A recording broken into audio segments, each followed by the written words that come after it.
से, कोई दुखी है पुत्र को और कोई पुत्र से, कोई दुखी है पुत्र को तो कोई पुत्र से।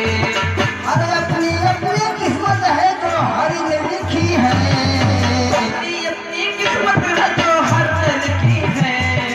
मगर किसी न किसी बात से हर कोई दुखी है। किसी न किसी बात से हर कोई दुखी है, किसी न किसी बात से हर कोई दुखी है।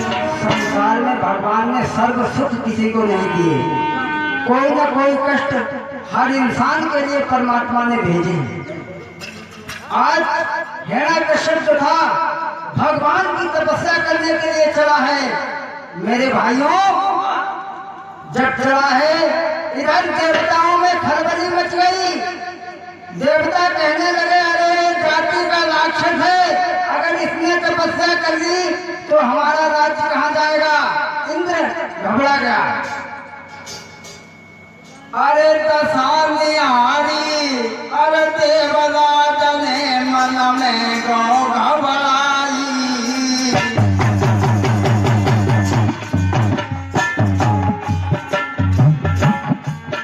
और दशानी हारी, देवराज ने दिल में गौ घबराई। अरे भागो फोरना, गद्दी छोड़ी के पहुंच गुरु की न जाई।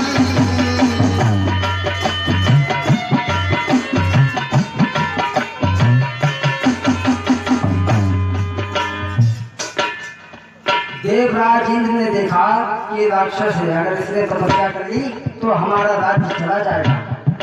अब हुआ ऐसा, जब वो चला इधर देवताओं में खलबली मच गई।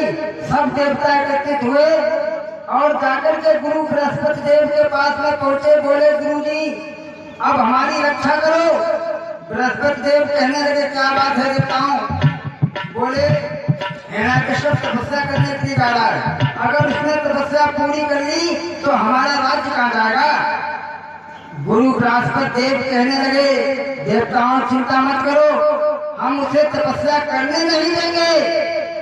जैसे ही हिरण्यकश्यप जंगल में पहुंचा, गुरु बृहस्पति देव तोता का रूप बना करके वृक्ष पर बैठ गए और राम राम की रचना लगाने लगी।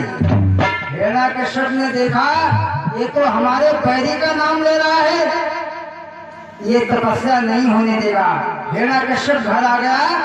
दूसरे दिन फिर गया, फिर गुरु बृहस्पति देव तोता का रूप बना करके वृक्ष पर बैठ गए, राम नाम की माला जपने लगे। हिरण्यकश्यप कहने लगा कौन है भाई राम नाम के ठेकेदार, जरा नीचे तो उतर गया।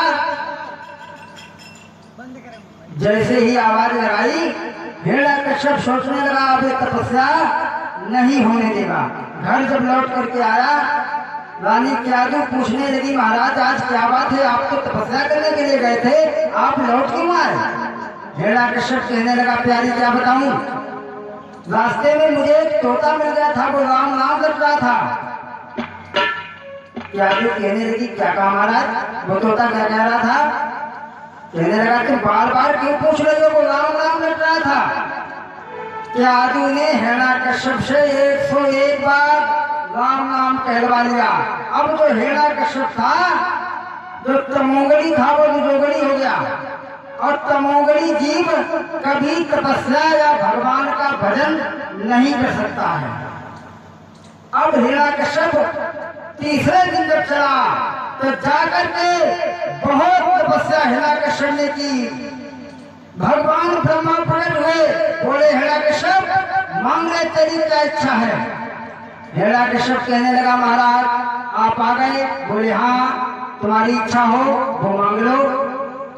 भगवान की जब इतनी बात सुनी हिरण्यकश्यप कहने लगा महाराज अगर आप कुछ मुझे देना चाहते हो तो केवल इतना दो मुझे, यदि देना जो कुछ चाहते हो तो इतनो ही वरदान देओ।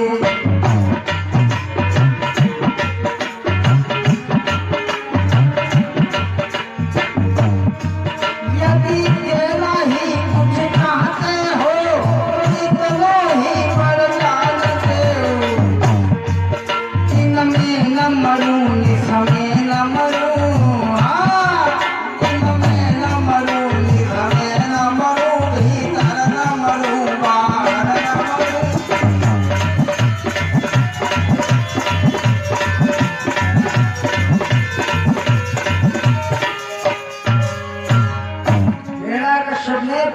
से वरदान मांगा कि अगर प्रभु को देना चाहते हो तो हमें इतना दो कि न तो मैं दिन में मरूं न रात में मरूं, न भीतर मरूं न बाहर मरूं, न तो 12 महीने में मरे, न किसी अस्त्र से न किसी शस्त्र से, न भीतर न बाहर, न दिन में न रात में, किसी भी टाइम मेरी मृत्यु नहीं होगी किसी भी हथियार से। ब्रह्मा जी ने कहा ठीक है, तुम्हारी जो इच्छा है वही होगा, वरदान दे दिया। अब जो हिरण्यकश्यप था तपस्या से चला, सोचने लगा पहले सबसे पहले उसको देख लें जो हमारी बहन को लेकर के गया था। हाथ में नंगी तलवार लेकर के पहुंचा, दुष्टचित्त के पास में सैका सो रही थी। जाते जाते हिरण्यकश्यप ने क्या किया, दुष्टचित्त की तलवार में गर्दन मारी, धड़ को अलग कर दिया और आकर के अपने राज्य के लिए चल दिया। इधर देवराज इंद्र ने देखा कि हिरण्यकश्यप घर पे नहीं है इस समय, तो उसने क्या काम किया, हिरण्यकश्यप की नगरी में आकर के सभी गर्भवती स्त्रियों को मारने लगा है। जब तक नारद बाबा आ गए, नारायण नारायण, और नारद जी का सबसे प्रिय गीत क्या है, श्रीमन नारायण नारायण नारायण, श्रीमन नारायण नारायण नारायण, श्रीमन नारायण नारायण नारायण, भगवान नारायण नारायण नारायण, जो नारायण नाम लेता है, जो नारायण नाम लेता है, पाप होत सब छारायण, श्रीमन नारायण नारायण नारायण, श्रीमन नारायण नारायण नारायण, सबरी के बेर सुदामक तंदुल, सपरिक तेर सुदामक तंदुल, रुचिर की भोग लगा नारायण, श्रीमन नारायण नारायण नारायण, भगवान नारायण नारायण नारायण।